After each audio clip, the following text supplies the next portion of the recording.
أعوذ بالله من الشيطان الرجيم بسم الله الرحمن الرحيم ولو أنهم إذ ظلموا أنفسهم جاءوك فاستغفروا الله واستغفر لهم الرسول لوجدوا الله توابا رحيما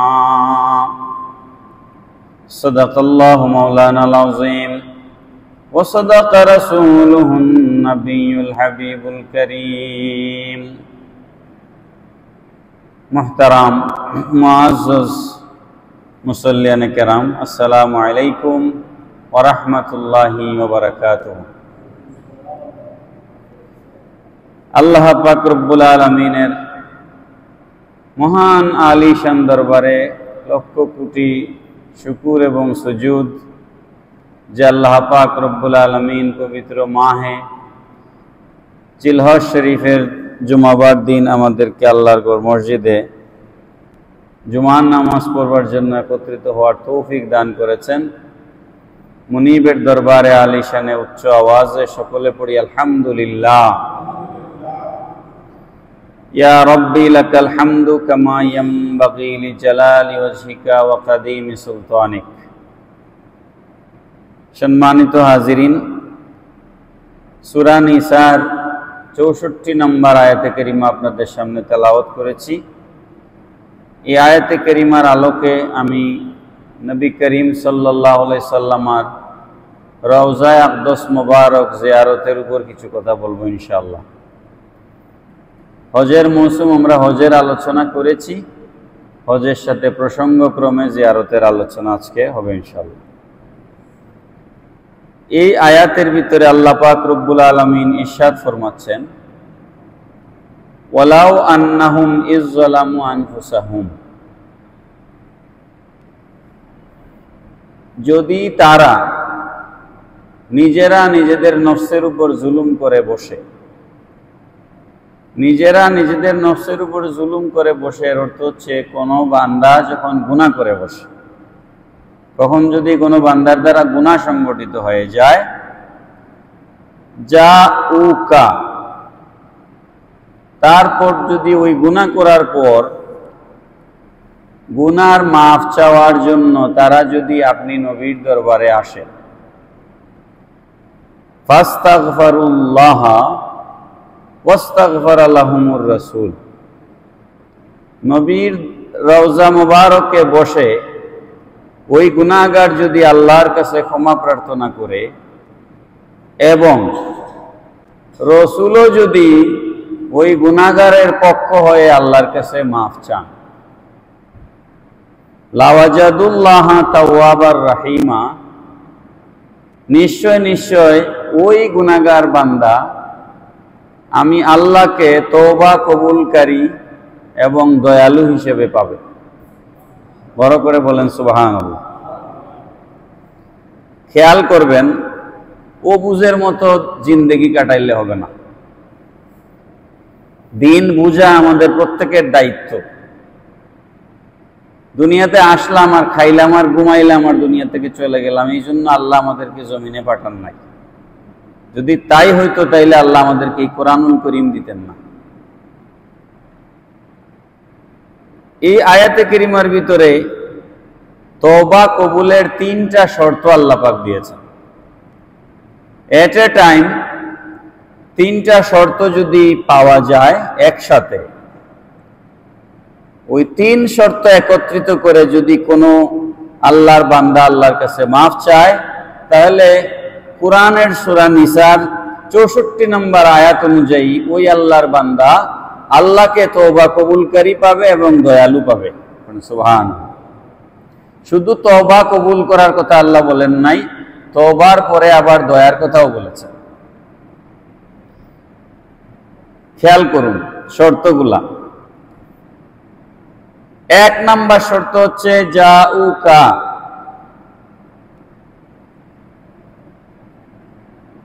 তারা গুনাহ হয়ে গেছে তাদের দ্বারা, গুনাহ করার পর তারা জাউকা, তারা আপনি নবীর দরবারে এসে হাজির হয়েছে। বলেন সুবহানাল্লাহ। নবীর দরবারে এসে কি হয়েছে? হাজির হয়েছে। এটা এক নাম্বার শর্ত। নবীর দরবারে নবীজি দুনিয়ায় থাকা অবস্থায়, নবী দুনিয়ার থেকে পর্দা করা অবস্থায়, যে কোনো অবস্থায়। 2 নাম্বার হচ্ছে ফাস্তাগফিরুল্লাহ। নবীর রওজা শরীফে বসে নবীর রওজা শরীফকে ওসিলা করে যদি ওই আল্লাহর বান্দা তওবা করে, এটা হচ্ছে দ্বিতীয় শর্ত। পড়েন সুবহানাল্লাহ। প্রথম শর্ত নবীর দরবারে হাজির হওয়া, দ্বিতীয় শর্ত হচ্ছে নবীকে ওসিলা করে নবীর রওজা শরীফে বসে তওবা করা। 3 নাম্বার শর্ত হচ্ছে ওয়াস্তাগফারা লাহুমুর রাসূল। রাসূলও যদি রওজা শরীফ থেকে ওই গুনাহগারের জন্য আল্লাহর কাছে মাফ চান। পড়েন না সুবহানাল্লাহ। এই কথার দ্বারা কি বোঝা যাচ্ছে? রাসূল রওজা শরীফে মরা না জিন্দা? যদি রাসূল মরে মাটির সাথে মিশে যেতেন, আমাদের কিছু ভাইদের আকীদা আছে যে রাসূল মরে মাটির সাথে মিশে গেছে। রাসূল যদি মরে মাটির সাথে মিশে যান, তাহলে রাসূল ওই আল্লাহর বান্দার জন্য আল্লাহর কাছে মাফ চাইবেন কিভাবে? কোরআনের আয়াত। এটা কি কিসের আয়াত? কোরআনের আয়াত। সূরা নিসার 64 নম্বর আয়াত। গড়ে গিয়ে তাফসীর দেখবেন। ওয়াস্তাগফারা লাহুমুর রাসূল।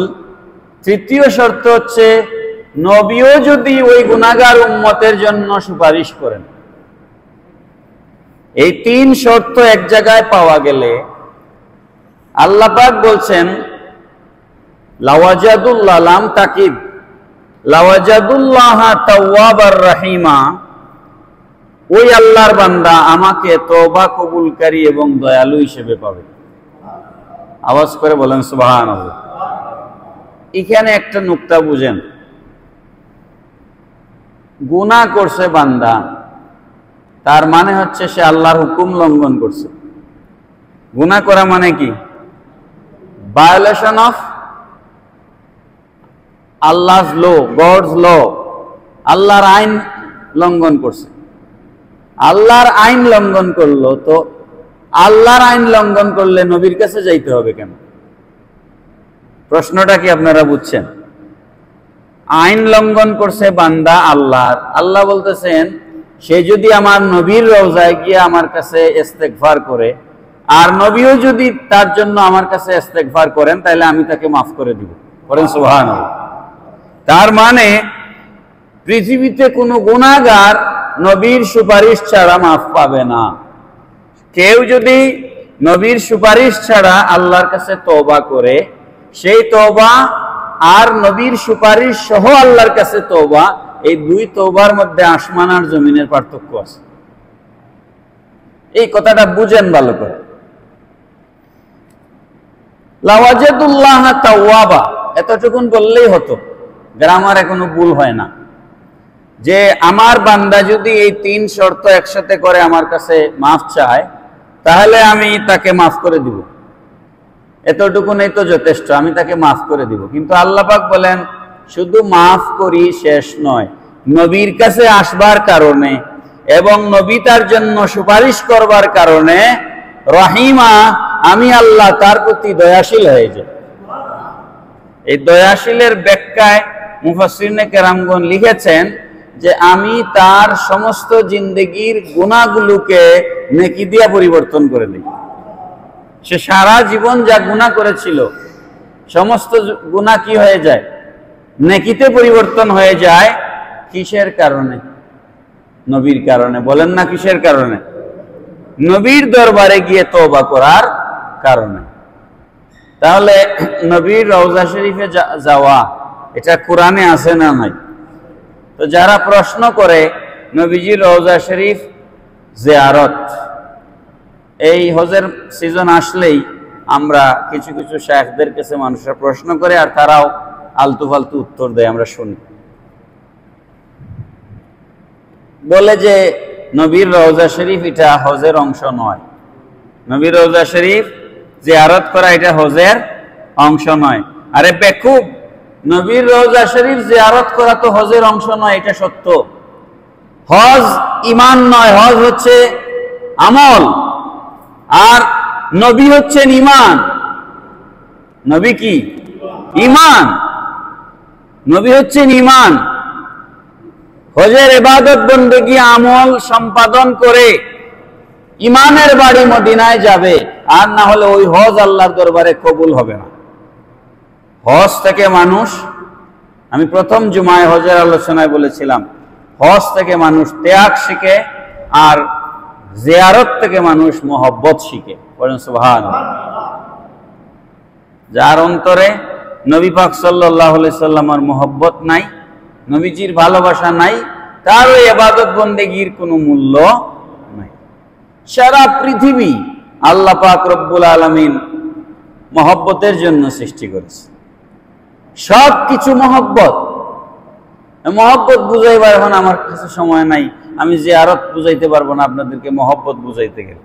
আপনারা ইমাম সাহেবকে মহব্বত করেন, এই জন্য দাওয়াত খাওয়ান। বাচ্চাকে মহব্বত করেন, এই জন্য জীবনের সমুদয় সঞ্চিত সম্পদ বাচ্চার পেছনে খরচ করে দেন। স্বামী স্ত্রী মহব্বত একে অপরকে করে বলেই সংসার হয়। হ্যাঁ, মহব্বত ছাড়া কোনো সম্পর্ক আছে? আপনি একটা কুকুরকে ভালোবাসেন বলে সে আপনার দুয়ারে বসে থাকে, ভালো না বাসলে লাঠি দিয়ে বাড়ি এলে কি সে বসে থাকবে নাকি? এই মহব্বত যতক্ষণ পর্যন্ত নিঃশর্তভাবে রসুলের প্রতি আপনার আনকন্ডিশনাল ভালোবাসা যতক্ষণ পর্যন্ত অন্তরে তৈরি না হচ্ছে, ততক্ষণ পর্যন্ত আপনি ঈমানদার নন। এখন আপনার নামাজ, রোজা, হজ, যাকাত এগুলো দিয়ে কোনো ফায়দা হবে না যতক্ষণ পর্যন্ত আপনার অন্তরে রসুলের মহব্বত পয়দা হবে না হবে। এই জন্য আল্লাহ পাক রব্বুল আলামিন বলেছেন, আন-নাবিয়্যু আউলা বিল মুমিনিনা মিন আনফুসিহিম ওয়া আযওয়াজুহুম উম্মাহাতুহুম। আল্লাহ রব্বুল আলামিন সূরা আহজাবের 6 নম্বর আয়াতের মধ্যে ইরশাদ করেছেন, আন-নাবিয়্যু আউলা বিল মুমিনিনা মিন আনফুসিহিম। নবী ঈমানদারের জানের চাইতে আরো নিকটে। পড়েন সুবহানাল্লাহ। এটার অনেক ব্যাখ্যা আছে। নবী ঈমানদারের জানের চাইতে আরো নিকটে, এটার অনেক ব্যাখ্যা আছে। একটা ব্যাখ্যা হচ্ছে, নবী পাক সাল্লাল্লাহু আলাইহি ওয়াসাল্লাম সর্বদা ঈমানদারের সাথে হাজির আছে। সর্বদা নবীজি ঈমানদারের সাথে হাজির আছে। এই জন্য মসজিদে ঢুকতে গেলে বিসমিল্লাহি আলহামদুলিল্লাহ ওয়াসসালাতু ওয়াসসালামু আলা রাসূলিল্লাহ, নবীকে সালাম করে মসজিদে ঢুকতে হয়। এটা হচ্ছে মসজিদের আদব। মসজিদে আল্লাহর রসুলকে সালাম দিয়ে ঢুকতে হয়। ঘরে গিয়ে ঢুকতে গেলে হাদিস শরীফের মধ্যে আসছে, আপনার ঘরে কোনো মানুষ নাই, তালা খুলে আপনি ঘরে ঢুকতেছেন, ফাঁকা ঘর, ওই ঘরে আপনি ঢুকবেন, নবীকে সালাম দিয়ে ঘরে ঢুকবেন। পড়েন সুবহানাল্লাহ। প্যার হাজিরিন, এই বিষয়ে অন্য সময় আরেক এই বিষয়ে আলোচনা করব। কবি বলেন, सुनाई रहती है आका फकत मदीने में, गलती रहती है वो आशिकों की सीने में। कवि बोलें, শোনা যায় নবীজি মদিনাতুল মুনাওয়ারায় রওজা আকদাস মুবারকে শুয়ে আছেন, কিন্তু গলত শুনতেছো, ভুল শুনতেছো। আল্লাহর নবী সমস্ত আশিকদের অন্তরে বিরাজ করেন। পড়েন সুবহানাল্লাহ। নবী পাক সাল্লাল্লাহু আলাইহি ওয়াসাল্লাম ঈমানদারের জানের চাইতে আরো নিকটে। পড়েন সুবহানাল্লাহ। আল্লাহ পাক রব্বুল আলামিন নিজের ব্যাপারে বলেন, ওয়া নাহনু আকরাবু ইলাইহি মিন হাবলিল ওয়ারিদ। বান্দার গর্দানের শাইরগের চাইতেও আমি আল্লাহর নিকটে। পড়েন সুবহানাল্লাহ। এখানে একটা মাসলা বুঝতে হবে, না বুঝলেই সমস্যা, মনোযোগ দিতে হবে। আল্লাহ পাক বলেছেন, আমি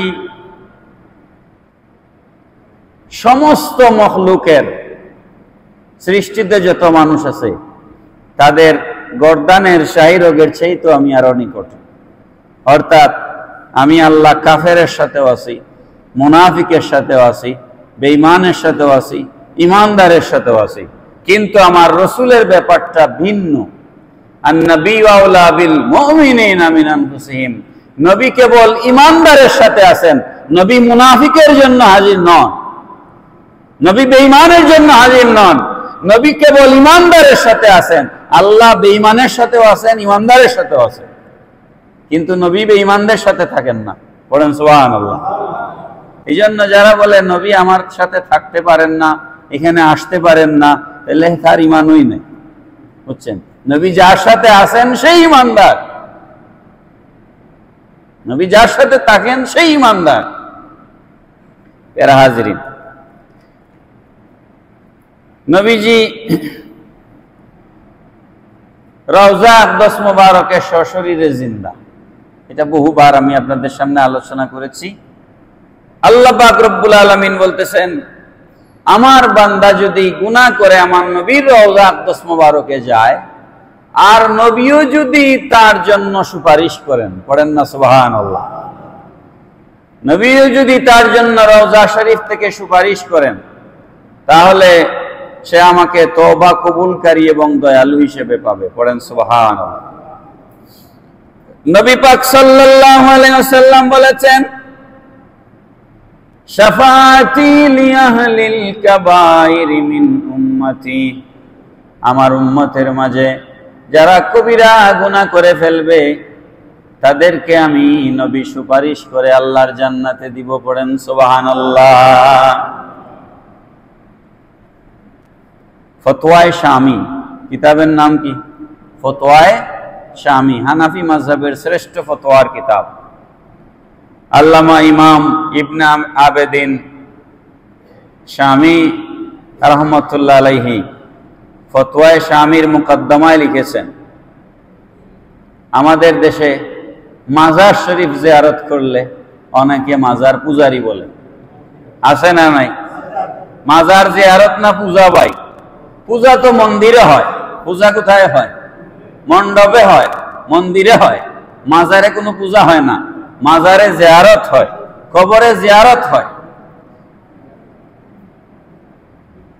ফতোয়ায়ে শামীর মধ্যে আল্লামা ইবনে আবেদিন শামী আলাইহির রাহমা লিখেছেন মুকদ্দমার ভিতরে, ইমাম শাফি রাহমাতুল্লাহ আলাইহি, শাফি মাযহাবের ইমাম শাফি রাহমাতুল্লাহ আলাইহি দুনিয়াতে কোনো মুসিবতের মধ্যে পড়লে কিংবা কোনো মাসলা নিয়া সন্দেহের মধ্যে পড়লে সেই মাসলার সমাধানের জন্য একটা মাযহাবের ইমাম হওয়া সত্ত্বেও ইমামে শাফি রাহমাতুল্লাহ আলাইহি ইমাম আবু হানিফা রাহমাতুল্লাহ আলাইহির মাজার শরীফ জিয়ারতে যাইতেন। পড়েন সুবহানাল্লাহ। ইমাম আবু হানিফার মাজার জিয়ারতে গিয়া ওখানে জিয়ারত করতেন, আল্লাহর সাহায্য চাইতেন, মুনাজাত করতেন, তার মাসলা হল হয়ে যেত। বলেন সুবহানাল্লাহ। এবারটা শুনেন প্যার হাজিরিন, নবী পাক সাল্লাল্লাহু আলাইহি ওয়াসাল্লাম বলেছেন, মান জাআনি যায়িরান লা তাহমিলুহু হাজাতুন ইল্লা জিয়ারাতি, আমার কোন উম্মত যদি একমাত্র আমার উদ্দেশ্যে মদিনাতুল মুনাওয়ারায় আসে, এই কথাটা নবীজি কেন বলে গেলেন? কারণ আজকাল কিছু শায়েখ বের হয়েছে, তারা বলে নিয়ত করে জিয়ারতের জন্য যাওয়া যাবে না। পড়েন নাউজুবিল্লাহ। কয় মদিনা শরীফ গেছেন গিয়া তে জিয়ারত করিলেন যেন। কত বড় শয়তান, কত বড় শয়তানি কথা চিন্তা করছেন। নবীজি বলছেন, কোন ব্যবসার উদ্দেশ্য নয়, ভ্রমণের উদ্দেশ্য নয়, অন্য কোন উদ্দেশ্য নয়, আমার কোন উম্মত যদি মান জাআনি যায়িরান লা তাহমিলুহু হাজাতুন ইল্লা জিয়ারাতি, আমার কোন উম্মত যদি একমাত্র আমার জিয়ারতের উদ্দেশ্যে আমার রওজা শরীফে আসে, কানা হাক্কান আলা নাকুনা লাহু শাফিয়ান ইয়াউমাল কিয়ামা, ওই উম্মতের জন্য কিয়ামতের ময়দানে আমি নবীর উপরে তাকে সুপারিশ করা ওয়াজিব হয়ে যায়। একমাত্র যদি আমার উদ্দেশ্যে আসে, অন্য কোনো উদ্দেশ্য নাই, একমাত্র আমার জিয়ারতের উদ্দেশ্যে যদি মদিনা শরীফ যায় তাহলে আমি নবী তার জন্য সুপারিশ করা ওয়াজিব হয়ে যায়। পড়েন সুবহানাল্লাহ। মুফতি আহমদ ইয়ার খান নাঈমী রাহমাতুল্লাহ আলাইহি শানে হাবিবুর রহমান কিতাবের মধ্যে লিখেছেন, নবীজির জন্ম মক্কাতুল মুকাররমায়, কিন্তু আল্লাহ পাক রব্বুল আলামিন নবীকে মক্কায় না রেখে মদিনায় কেন পাঠাইলেন? আর সেখানেই বা কেন নবীজির ওফাত শরীফ হলো? আর সেখানেই বা কেন নবীজির রওজা শরীফ হলো? এটা এই কারণে হয়েছে, মক্কাতুল মুকাররমায় খানায়ে কাবা আছে, পৃথিবীর মানুষেরা কাবা শরীফ তওয়াফ করার জন্য যাবে, কিন্তু যদি নবীজির রওজা শরীফ মক্কা শরীফে হয় তাহলে নবীর জন্য কারা গেল আর মক্কার জন্য কাবার জন্য কারা গেল এটা বোঝা যাবে না। এই জন্য আল্লাহ রব্বুল আলামিন নবীকে মক্কা থেকে সরাইয়া মদিনায় পাঠিয়ে দিয়েছেন। আল্লাহ রব্বুল আলামিন ওই ঈমানদারদেরকে মুনাফিক থেকে আলাদা করতে চান। কোন সমস্ত মুনাফিকরা নবীর বাড়িতে যায় না আর কোন সমস্ত ঈমানদারেরা হজ করে নবীর জিয়ারতে যায়।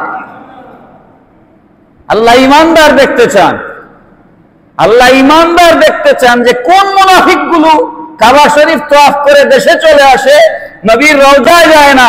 ওই মুনাফিকদের থেকে কোন ঈমানদাররা নবীর রওজা জিয়ারতে যায়, ওই ঈমানদারদেরকে আলাদা করার জন্য আল্লাহ পাক তার নবীকে মক্কায় রাখেন নাই।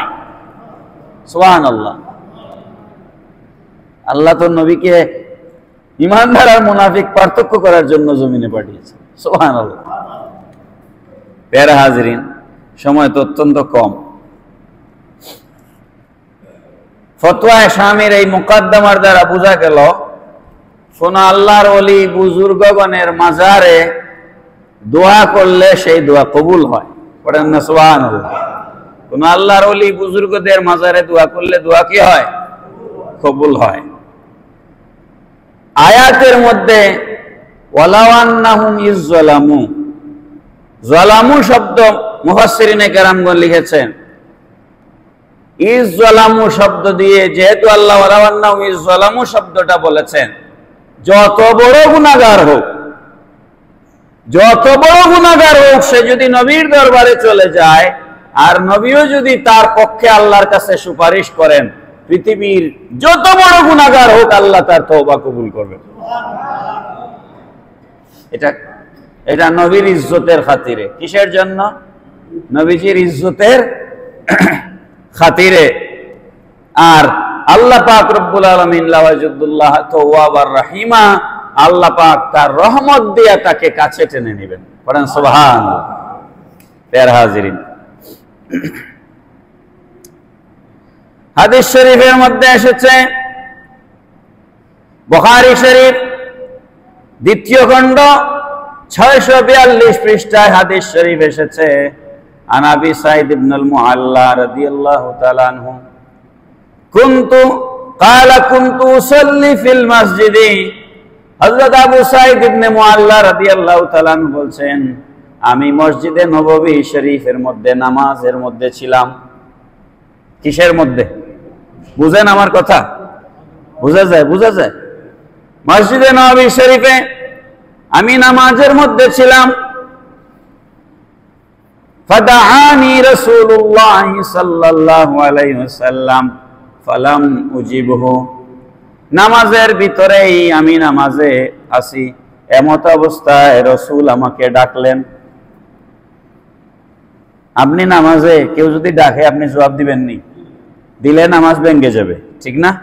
দিলে কি হবে? আপনার মা, বাবা, হুজুর, পীর সাহেব কেউ ডাকে আপনি নামাজে জবাব দিতে পারবেন না। পারবেন? পারবেন না। মাসলা বুঝেন? সাহাবী বলছেন, নবীজি আমাকে ডাক দিলেন, আমি জবাব দিলাম না। নামাজের সালাম ফেরায়া আমি নবীজির কাছে দৌড়ায় গেলাম। ফাকুলতু ইয়া রাসূলুল্লাহ ইন্নী কুনতু উসাল্লি। নবীজি গো, আপনি আমারে ডেকেছিলেন, আমি তো নামাজের ভিতরে ছিলাম। আচ্ছা, উনি যে নামাজ পড়তেছেন এটা নবীজি দেখেন নাই? বলেন দেখেন নাই? কিন্তু উনি এই মাসলা এর আগে জানতেন না, এই জন্য উনি জবাব দেন নাই। জবাব না দিয়ে তিনি সালাম ফিরে গিয়ে বলছেন, ইয়া রাসূলুল্লাহ, বেয়াদবি মাফ করুন, আপনি আমাকে ডেকেছিলেন, কিন্তু আমি নামাজে থাকার কারণে আপনার ডাকের জবাব দিতে পারি নাই। নবীজি কি বললেন? ফাকালা আলাম ইয়াকুলিল্লাহু ইস্তাজিবু লিল্লাহি ওয়া লিররাসূলি ইযা দাআকুম। আরে আমার সাহাবী, তুমি কি কুরআনুল কারীমের ওই আয়াত পড়ো নাই যে আয়াতে আল্লাহ পাক রব্বুল আলামিন বলেছেন, ইয়া আইয়ুহাল্লাযীনা আমানুস্তাজিবু লিল্লাহি ওয়া লিররাসূলি ইযা দাআকুম। আল্লাহ এবং আল্লাহর রাসূল যখন তোমাদেরকে ডাক দিবেন, তুমি যেই অবস্থায় থাকো সাথে সাথে উত্তর দাও। এটা কোরআনের আয়াত। এজন্য নবী ডাকলে নামাজ ভেঙে নবীর ডাকে জবাব দেওয়া ওয়াজিব। যেই জায়গায় নামাজের ভিতরে ছিলেন ওই জায়গায় থেকে বাকি অংশ পূরণ করবেন। নামাজ কোনো ক্ষতি হবে? বলেন, নামাজের কোনো ক্ষতি হবে না। তাহলে নবী আমরা আল্লাহর মানুষ নাকি? নবী ডাক দিলে নামাজ ভেঙে জবাব দেওয়া উম্মতের উপরে ওয়াজিব। সুবহানাল্লাহ, সুবহানাল্লাহ। এই নবীরে আমরা কি চিনলাম বলেন? আমরা কি এই নবীকে চিনতে পেরেছি? নবীর একটু সম্মান বললে আমাদের ভাইদের, কিছু হুজুরদের চেহারা কালো হয়ে যায়, আমাদের বিরুদ্ধে নানান কথা বলে এবং আমাদেরকে বেদাতি বলে। হায় হায়। প্যারা হাজিরিন, সময় খুব কম। নবীজি বলেছেন, মান যারা কবরি ওয়াজাবাত লাহু শাফাআতি। যেই ব্যক্তি আমার রওজা মুবারক জিয়ারত করবে তার জন্য আমি নবীর সুপারিশ ওয়াজিব হয়ে যাবে। আরেক হাদিসে নবীজি এসে বলেছেন, মান হাজ্জা ওয়া লাম ইয়াজুরনি ফাকাদ জাফানি। যে ব্যক্তি হজ করতে আসলো অথচ আমি নবীর জিয়ারত করলো না, সে আমার উপরে জুলুম করলো। পড়েন না নাউজুবিল্লাহ। আরেক হাদিসে নবীজি বলেছেন, মান হাজ্জা ফাযারা কবরি বাদা ওয়াফাতি কানা কামান যারানি ফি হায়াতি। যে ব্যক্তি আমার ওফাত শরীফের পরে আমার রওজা শরীফ জিয়ারত করলো, আমি দুনিয়ার থেকে চলে যাওয়ার পর আমার রওজা শরীফ এসে জিয়ারত করলো, কানা কামান যারানি ফি হায়াতি, সে যেন জীবদ্দশায় জীবিত অবস্থায় আমার সাক্ষাৎ করলো। কত চমৎকার কথা। নবীজি বলেছেন, মান যারানি ইলাল মাদিনা। যে ব্যক্তি আমাকে জিয়ারত করবার জন্য, জিয়ারত মানে সাক্ষাৎ, জিয়ারত মানে মুলাকাত। আমরা যে কবর জিয়ারত বলি এর অর্থ হচ্ছে কবরবাসীর সাথে আমরা সাক্ষাৎ করতে যাই। নবীজি বলছেন, মান যারানি ইলাল মাদিনা। যে ব্যক্তি আমার রওজা শরীফ জিয়ারত করার জন্য মদিনাতুল মুনাওয়ারায় আসলো। আচ্ছা ভাই বলেন তো, যার অন্তরে একটু ঈমান আছে, মদিনা নামটা শুনলে মোহব্বত লাগে না? বলেন না, লাগে কি লাগে না? মদিনা নামটা শুনলে মদিনার চেয়ে মিষ্টি আর কোনো নাম পৃথিবীতে নেই। সুবহানাল্লাহ। নবীজি বলছেন, মান যারানি ইলাল মাদিনা। যে ব্যক্তি আমার রওজা শরীফ জিয়ারত করার জন্য মদিনায় আসলো, কুনতু লাহু শাফিয়ান ওয়া শাহিদা। কিয়ামতের ময়দানে আমার রওজা শরীফ যে জিয়ারত করতে আসছিল, সে যে আমার রওজা শরীফ জিয়ারত করতে আসছিল, ওটার জন্য আমি আল্লাহর দরবারে সাক্ষী দিব, এবং শুধু সাক্ষী নয়, আমি তার জন্য সুপারিশ করব। সে আমার জিয়ারতে আসছিল, এটা আমি বলবো আল্লাহকে।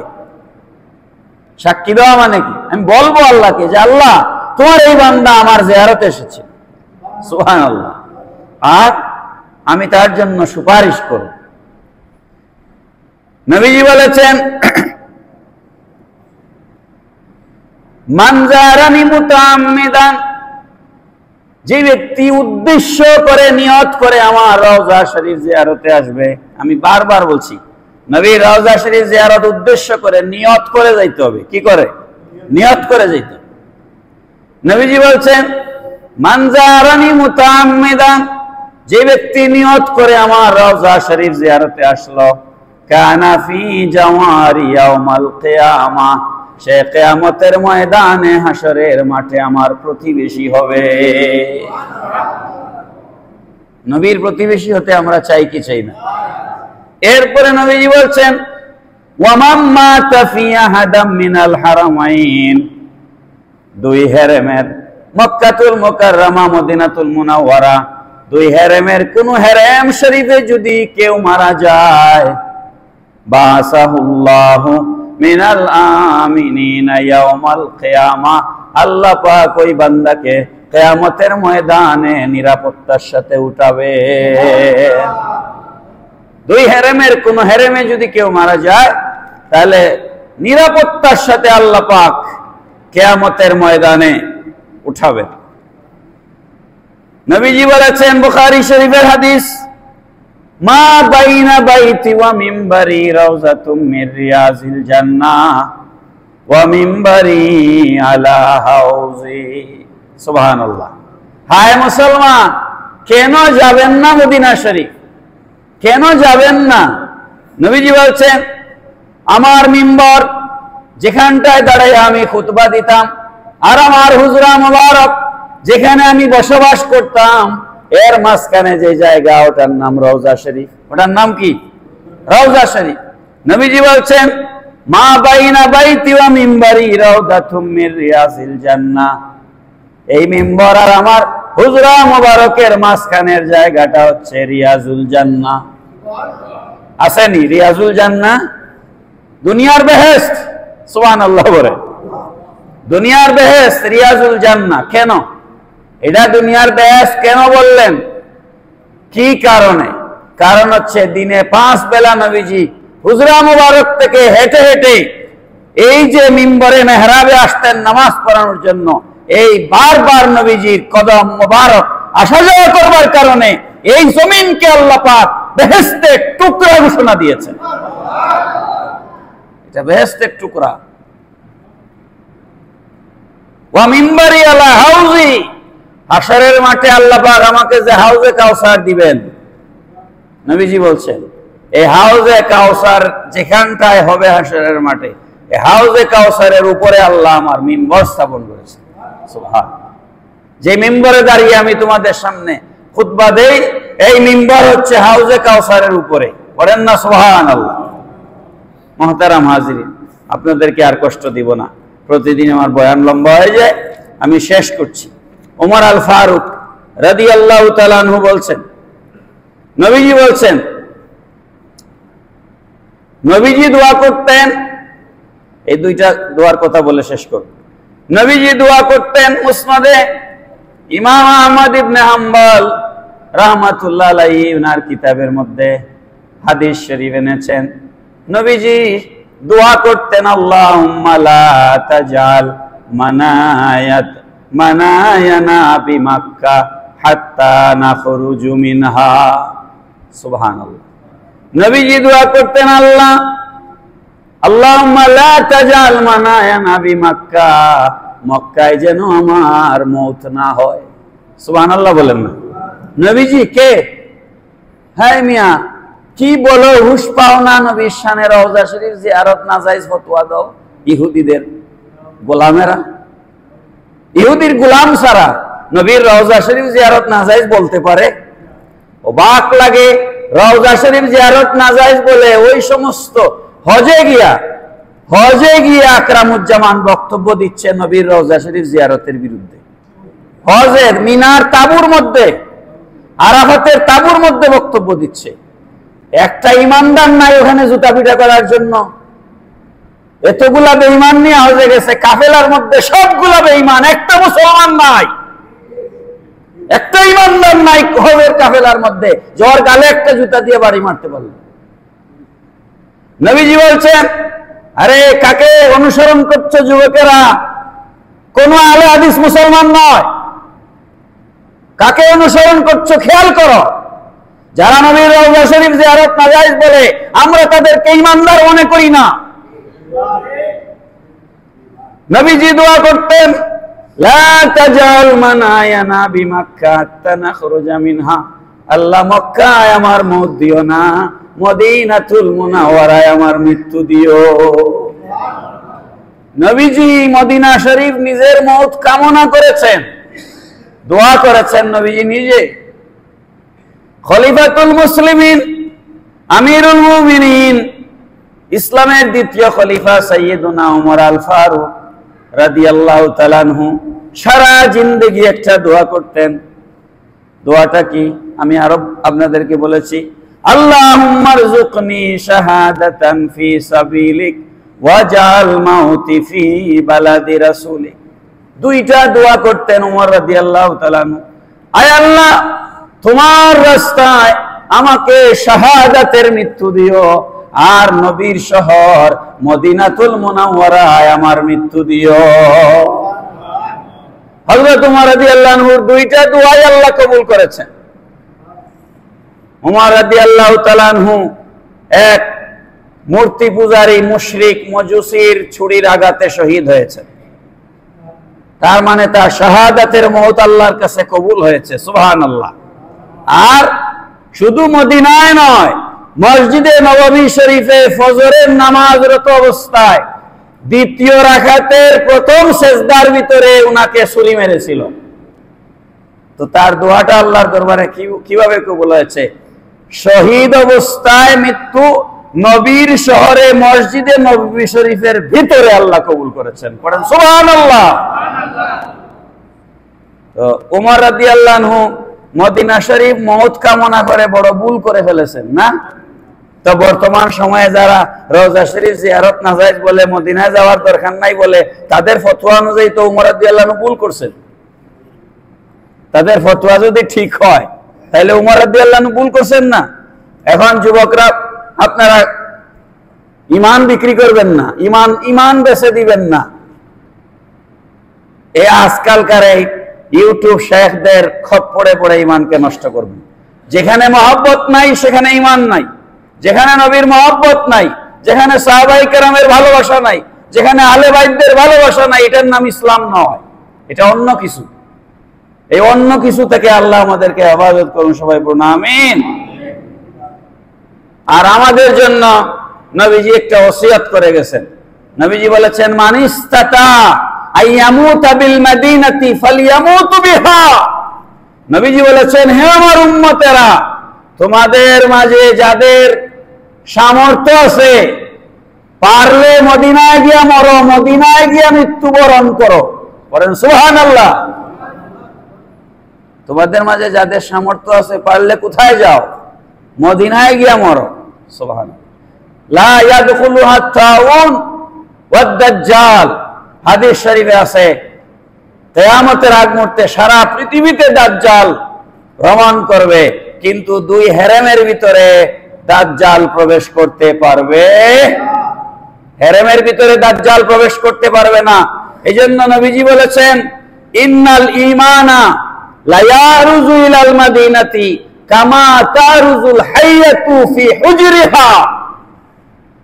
সাপ যেভাবে, মিসাল দিয়েছেন নবীজি, সাপ যেভাবে সারাদিন ঘোরাফেরা করে, তার গর্তের ভিতরে গিয়ে ঢুকে বিকেল বেলা, গর্তের ভিতরে গিয়ে আশ্রয় নেয়, সারা পৃথিবীর ইমানদার মুসলমানেরা কিয়ামতের আগ মুহূর্তে দৌড়াইয়া গিয়া গর্তে সাপ যেভাবে আশ্রয় নেয়, ইমানদারেরা মদিনাতুল মুনাওয়ারায় গিয়ে আশ্রয় নিবে।